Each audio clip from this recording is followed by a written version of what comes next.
आज की इस खास वीडियो में हम ए नगर की जानकारी को प्राप्त करेंगे।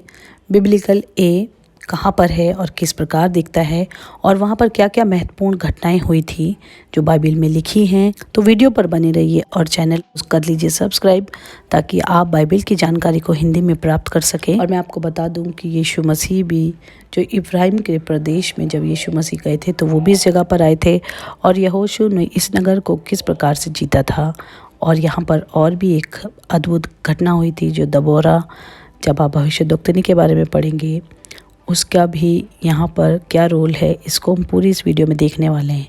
तो वीडियो को लाइक ज़रूर कीजिएगा। बाइबल में ए नगर का एक विशेष रोल है और जब इस ए नगर की खुदाई हुई जो कि इज़राइल प्रदेश में है और यरूशलेम से कुछ मीलों की दूरी पर ये बसा हुआ है नॉर्थ यरूशलेम की तरफ, तो यहाँ पर बहुत सी चीज़ें मिली हैं जो कि यीशु मसीह के समय की है, दबोरा के समय की है, यहोशू के समय की है। जिस प्रकार बाइबल में लिखा है बिल्कुल उसी तरीके से यहाँ पर पाया गया और आधुनिक युग में किस प्रकार से ए नगर दिखता है ये हम देखेंगे। तो भी यहाँ पर फोटो आप लगी है उससे आप देख सकते हैं कि बेतेल नगर कहाँ पर है इज़राइल में और कितनी दूरी है इसकी यरूशलेम से।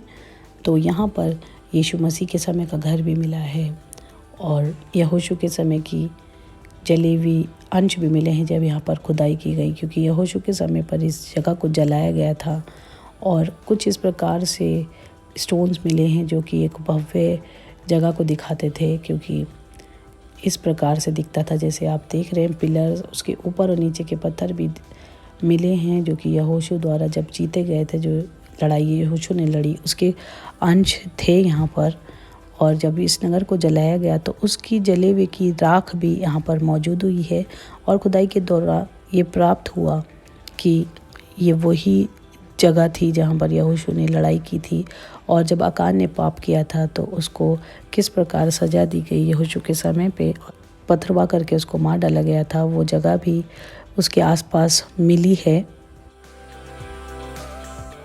उत्पत्ति 12 अध्याय उसके 7वें वचन से, तब यहोवा ने अब्राम को दर्शन देकर कहा, यह देश मैं तेरे वंश को दूंगा। और उसने वहाँ यहोवा के लिए जिसने उसे दर्शन दिया था एक वेदी बनाई और फिर वहाँ से आगे बढ़कर वह उस पहाड़ पर आया जो बेतेल के पूर्व की ओर है और अपना तंबू उस स्थान पर खड़ा किया जिसके पश्चिम की ओर तो बेतेल और पूर्व की ओर ए है। यहोशू की पुस्तक उसका 7वां अध्याय और उसके 1 पद से लेके, परंतु इजराइलियों ने अर्पण की वस्तु के विषय में विश्वासघात किया, अर्थात यहूदा के गोत्र का अकान जो जेरा वंशी जब्दी का पोता और कर्मी का पुत्र था, उसने अर्पण की वस्तुओं में से कुछ ले लिया। इस कारण यहोवा का कोप इजराइलियों पर भड़क उठा। यहोशू ने यरीहो से ए नामक नगर के पास जो बेतावन से लगा हुआ बेतेल के पूर्व की ओर है कुछ पुरुषों को यह कहकर भेजा, जाकर देश का भेद ले आओ।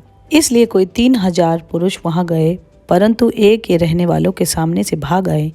तब ए के रहने वालों ने उनमें से कोई 36 पुरुष मार डाले और अपने फाटक से शबारीम तक उनका पीछा करके उतराई में उनको मारते गए। और ये इसलिए हुआ क्योंकि यहोवा उनसे क्रोधित हुआ, क्योंकि आकान ने परमेश्वर की अर्पण की हुई वस्तुओं में से कुछ सामान को रख लिया था। और जब ये भेद यहोशू पर प्रकट हुआ तब सब इजराइलियों ने उस पर पथराव किया और उनको आग में डालकर जलाया। उन्होंने उसके ऊपर पत्थरों का बड़ा ढेर लगा दिया जो आज तक बना है। तब यहोवा का भड़का हुआ कोप शांत हो गया और इस कारण उस स्थान का नाम आज तक आकोर तराई पड़ा है। इसके बाद यहोवा ने यहोशू से कहा, मत डर और तेरा मन कच्चा न हो, कमर बांध कर सब योद्धाओं के साथ ले और ए पर चढ़ाई कर। अतः यहोशू ने सब योद्धाओं समेत ए पर चढ़ाई करने की तैयारी की और यहोशू 30,000 पुरुषों को जो शूरवीर थे चुनकर रात ही को आज्ञा देकर भेजा। और उसके बाद बड़े अद्भुत रीति से परमेश्वर ने यहोशू को जय दिलाई।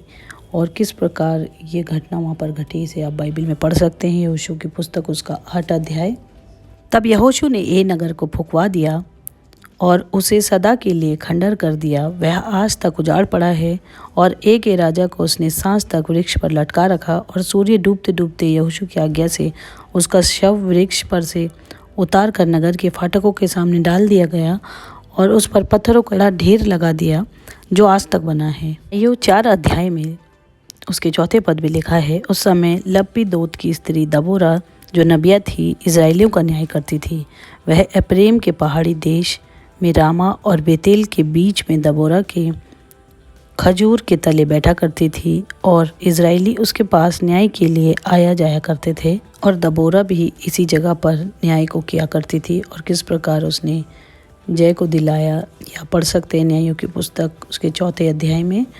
और एप्रैम और इफ्राइम एक ही जगह है। न की पुस्तक उसका 11वां अध्याय और उसके 53वें पद से आगे यूँ लिखा है, अतः उसी दिन से उसे मार डालने का षड्यंत्र रचने लगे।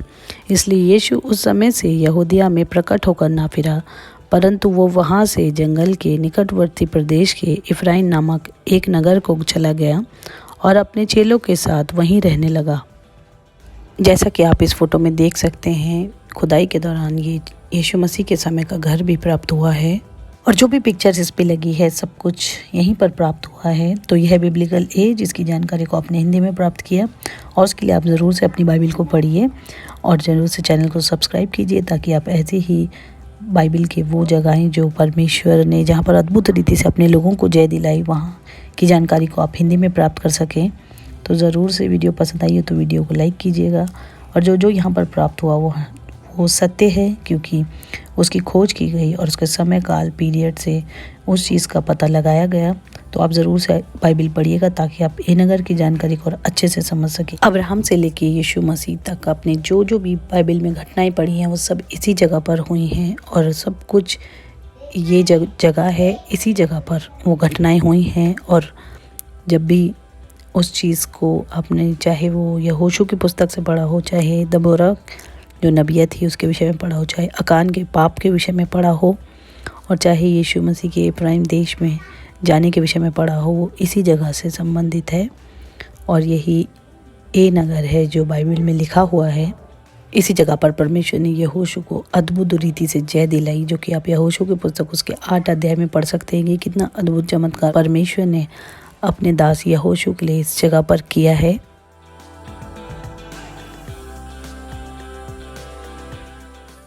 जब यहोशू ने ए नगर को जीता था तो ए नगर कुछ इस प्रकार से दिखता था, और आज जैसे यहोशू की पुस्तक में लिखा है कि वो खंडर है, तो बिल्कुल उसी प्रकार से ये जगह खंडर है जो आज तक है।